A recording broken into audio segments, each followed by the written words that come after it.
Headline सां ॾिठियूं breaking news असां शेयर कंदासीं। पाकिस्तान पीपल्स पार्टी के चेयरमैन बिलावल भुट्टो ज़रदारी सां मुख़्तलिफ़ पार्टी अॻवाननि मुलाक़ात कई आहे।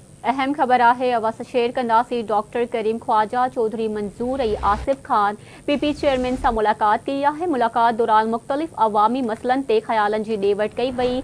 हेल्थ वर्कर्स, मजदूरन और क्यामाड़ी जी अवामी मसलन ते ॻाल्हियूं कई वयूं आहिनि। अवां सां ख़बर शेयर कंदासीं। कराची खां पीपी चेयरमैन बिलावल भुट्टो ज़रदारी सां मुख्तलिफ पार्टी अॻवाननि की मुलाकात थी है। डॉक्टर करीम ख्वाजा, चौधरी मंजूर और आसिफ खान पीपी चेयरमैन सां मुलाकात कई। मुलाकात दौरान मुख्तलिफ अवामी मसलन ते ख्यालन की ॾे वठि कई वई।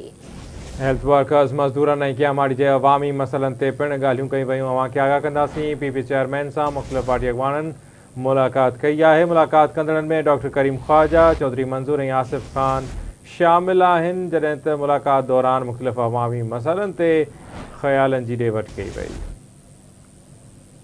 एक भेरो ॿीहर ब्रेकिंग न्यूज़ असां शेयर कंदासीं। पीपी चेयरमैन बिलावल भुट्टो ज़रदारी सां मुख़्तलिफ़ पार्टी अॻवाननि डॉक्टर करीम ख्वाजा, चौधरी मंजूर ऐं आसिफ खान मुलाक़ात कई है। मुलाक़ात दौरान मुख़्तलिफ़ अवामी मसलन ते ख्यालन जी ॾे वठि कई वई।